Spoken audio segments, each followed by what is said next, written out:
Hello साथियों, नमस्कार। आपने देखना शुरू कर दिया है आपका अपना YouTube channel DS Mishra official, और आपके अपने चैनल पर इस खास वीडियो सेशन में आपका हार्दिक स्वागत है। और यह वीडियो संबंधित होगा बिहार सरकार शिक्षा विभाग ने एक आदेश पत्र जारी कर दिया है, और उस आदेश पत्र के अनुसार जो भी बीपीएससी से बहाल शिक्षक हैं, चाहे बीपीएससी टीआरई 1 हो, टीआरई 2 हो, टीआरई 3 हो, प्रधान शिक्षक हों, प्रधानाध्यापक हों, साथ ही साथ विशिष्ट शिक्षक हों, किसी भी प्रकार के शिक्षक जो हैं, उन सब से संबंधित कई सारे महत्वपूर्ण आदेश दिए गए हैं, जिससे नियमित पुराने वाले से लेकर के नियोजित शिक्षक, विशिष्ट शिक्षक, विद्यालय अध्यापक, प्रधान शिक्षक, प्रधानाध्यापक, सबके लिए कुछ न कुछ उसमें नया आदेश है। किस पर कौन सा आदेश लागू होगा, किससे कौन कैसे प्रभावित होंगे, इन्हीं सब पर बात करूंगा। तो वीडियो खास होगा, अंत तक मेरे साथ बने रहेंगे। और यदि चैनल से अब तक नहीं जुड़े होंगे तो चैनल को सब्सक्राइब करके बेल आइकन को प्रेस कर लेंगे, ताकि आगे भी शिक्षा जगत एवं शिक्षकों से संबंधित हर महत्वपूर्ण जानकारी आप तक पहुंचती रहे।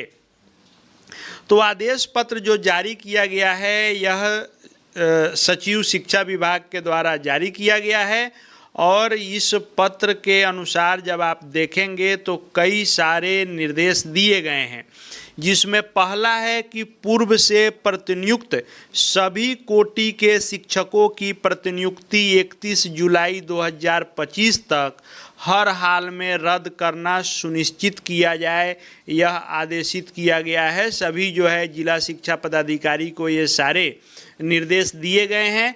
यानी चाहे आप किसी भी कोटि के बहाल शिक्षक हों, कहीं भी आपकी प्रतिनियुक्ति हुई हो, तो 31 जुलाई तक हर हाल में उसको रद्द कर दिया जाएगा। फिर जिनकी प्रतिनियुक्ति अनिवार्य होगी उसके लिए क्या आदेश है, उसको हम लोग आगे देखेंगे। दूसरा जो इसमें पॉइंट है कि जो भी नवनियुक्त प्रधानाध्यापक एवं प्रधान शिक्षक हैं, इनके भी योगदान की तिथि को 31 जुलाई तक विस्तारित कर दिया गया है। साथ ही साथ ई शिक्षा कोष पोर्टल के माध्यम से विभिन्न चरणों में जो विद्यालय अध्यापक या विशिष्ट शिक्षक स्थानांतरित हुए हैं, उनको एक बार फिर से योगदान की अंतिम तिथि 31 जुलाई तक निर्धारित कर दी गई है। और साथ ही साथ जो टीआरई 3 के अंतर्गत नियुक्त विद्यालय अध्यापक हैं, इनके भी योगदान की तिथि 31 जुलाई 2025 तक विस्तारित कर दी गई है। यानी जितने प्रधान शिक्षक प्रधानाध्यापक हैं वे भी 31 जुलाई तक अब योगदान कर सकते हैं। किसी भी फेज में इस शिक्षा कोष माध्यम से आपका ट्रांसफ़र हुआ है तो आप फिर से, आपको मौका है कि 31 जुलाई तक आप योगदान कीजिए। टीआरई 3 से बहाल थे, किसी कारणवश नहीं योगदान कर पाए थे, तो आप भी 31 तक योगदान कीजिए। तो इन सभी से संबंधित यह निर्देश है। तीसरे पॉइंट को अगर हम लोग समझें तो सभी जिला शिक्षा पदाधिकारी को कहा गया है कि 31 जुलाई के उपरांत जिला के विद्यालयों में पदस्थापित शिक्षकों की विस्तृत समीक्षा कीजिए, और स्थानांतरित शिक्षक एवं जो नवनियुक्त प्रधानाध्यापक, प्रधान शिक्षक और टीआरई 3 से बहाल विद्यालय अध्यापक हैं, इन नियुक्त विद्यालय अध्यापक के योगदान के उपरांत अब विद्यालयों में वास्तविक रूप से कितने शिक्षक विषयवार पदस्थापित एवं कार्यरत हैं, यानी एक बार और कार्यरत बल, स्वीकृत बल और रिक्त पद, इन सब का समीक्षा जिला शिक्षा पदाधिकारी के स्तर से किया जाएगा, ताकि आगे प्रतिनियुक्ति या स्थानांतरण इन सब में इसका उपयोग किया जाएगा। चौथे नंबर पॉइंट को आप देखें तो विद्यालयों में छात्र छात्राओं के नामांकन के अनुरूप शिक्षकों का पदस्थापन नहीं होने की स्थिति में प्रतिनियुक्ति का जो आदेश दिया गया है कि तार्किक और पारदर्शी तरीके से किया जा सकता है।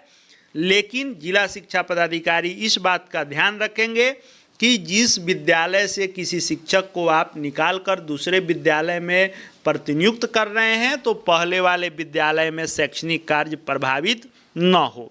पांचवा है कि जिला स्तर पर प्रतिनियुक्त की गई कार्रवाई शुरू करने के प्रारंभ में यह भी समीक्षा किया जाएगा कि किन विद्यालयों में आवश्यकता से अधिक शिक्षक पदस्थापित हैं। उसके बाद ही यथासंभव इन्हीं विद्यालयों से शिक्षकों की प्रतिनियुक्ति संबंधित प्रखंड के अन्य विद्यालयों में की जाएगी। यानी जिस प्रखंड में आप कार्यरत हैं उसी प्रखंड में यदि किसी विद्यालय में शिक्षकों की संख्या अधिक है और किसी विद्यालय में शिक्षकों की संख्या कम है तो अधिक वाले में से निकाल करके कम वाले में प्रतिनियुक्त जिला स्तर पर किया जाएगा। लेकिन इसमें एक बात ध्यान देना है कि किसी भी परिस्थिति में जो पूर्णकालिक प्रधानाध्यापक हैं या प्रधान शिक्षक हैं इनकी प्रतिनियुक्ति नहीं की जाएगी। यानी प्रधानाध्यापक और प्रधान शिक्षक इस प्रतिनियुक्ति से पूरी तरह से मुक्त रहेंगे। उनको जो विद्यालय मिला है वह उसी में रहेंगे, उनका किसी भी प्रकार का प्रतिनियुक्ति नहीं किया जाएगा। साथ ही साथ विषयवार भी देखना है कि किसी में कम है तो ऐसा नहीं है किसी में से ऐसा जगह से निकाल दें जहां स्वयं कम हो जाए। यानी जहां अतिरिक्त बल कार्यरत होंगे वहीं से निकाल करके जहां कम लोग होंगे वहां उनकी प्रतिनियुक्ति की जाएगी। छठे नंबर को आप देखें कि शिक्षकों को किसी भी तरह से प्रतिनियुक्ति 1/8/2025 यानी 1 अगस्त से केवल ई शिक्षा कोष पोर्टल के माध्यम से किया जाएगा। यानी अब ऑफलाइन किसी भी प्रकार की प्रतिनियुक्ति नहीं की जाएगी और इसके लिए सभी जिला शिक्षा पदाधिकारी को जो लॉगिन आईडी मिलता है उससे ई शिक्षा कोष पोर्टल पर टीचर मॉड्यूल के तहत टीचर डिप्यूटेशन के माध्यम से वे ऑनलाइन ई शिक्षा कोष के द्वारा ही प्रतिनियुक्ति करेंगे। साथ ही यह भी है कि पूर्व में किसी शिक्षक की प्रतिनियुक्ति की गई थी और उनकी प्रतिनियुक्ति का जो आदेश है कि 31 तक रद्द करना है, तो यदि उनकी प्रतिनियुक्ति फिर से आवश्यक है तो 31 को रद्द कर दिया जाएगा और फिर इस शिक्षा कोष के माध्यम से पुनः उनको उसी जगह पर प्रतिनियुक्त किया जा सकता है, लेकिन नए सिरे से। 8वें नंबर पॉइंट को आप देखें तो जो भी प्रतिनियुक्ति का आदेश निर्गत होगा वह ई शिक्षा कोष पोर्टल पर भी और संबंधित शिक्षक के पंजीकृत मोबाइल नंबर पर भी SMS के द्वारा उसकी सूचना भेजी जाएगी।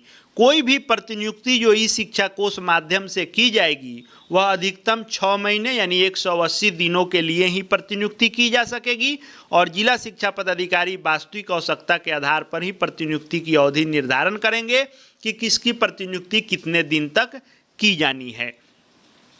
10 नंबर आप देखेंगे तो इसमें दिया गया है कि कोई भी जो प्रतिनियुक्त शिक्षक होंगे, मान लीजिए किसी विद्यालय से किसी शिक्षक की प्रतिनियुक्ति दूसरे विद्यालय में की जा रही है तो उनका अटेंडेंस मार्क ऑन ड्यूटी में नहीं बनेगा।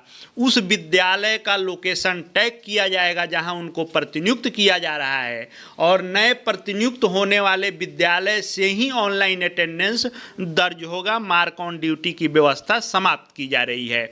फिर प्रशिक्षण में भी यदि कोई जा रहे हैं तो उनका भी सेल्फ अटेंडेंस वाला व्यवस्था दर्ज किया जाएगा, क्योंकि पूर्व के वीडियो में भी मैंने आपको बता दिया था कि मार्क ऑन ड्यूटी की व्यवस्था अब समाप्त हो रही है और उपरोक्त सभी प्रतिनियुक्ति की समीक्षा जिला स्थापना समिति समय समय पर करेगी। यानी जब आवश्यकता होगा, जिधर कम जिधर ज़्यादा, वह संतुलन बनाने का अधिकार जिला स्थापना समिति को रहेगी। इस तरह से इसमें कई सारे जो आदेश दिए गए हैं जो नियोजित शिक्षकों से लेकर के विशिष्ट शिक्षक, विद्यालय अध्यापक, पुराने संवर्ग वाले नियमित शिक्षक, सभी से संबंधित प्रधान शिक्षक, प्रधानाध्यापक, सब के लिए कुछ न कुछ इसमें आदेशित किया गया है। इस पत्र का आप अवलोकन कर लेंगे, इस अनुसार आप पर भी प्रभाव इसका पड़ सकता है। जो भी आगे शिक्षा जगत एवं शिक्षकों से संबंधित महत्वपूर्ण जानकारी आएगी, जो भी आपके लिए अपडेट आएंगे, सब आपको यहाँ लगातार देखने को मिलेंगे। चैनल से जुड़ जाएंगे, चैनल को सब्सक्राइब करके बेल आइकन को प्रेस कर लेंगे। साथ ही हमारे Telegram channel DS Mishra official से जुड़ जाएंगे, वहाँ विभाग के हर पत्र PDF आपको मिलते रहेंगे। इस वीडियो को देखने के लिए आपका बहुत बहुत धन्यवाद।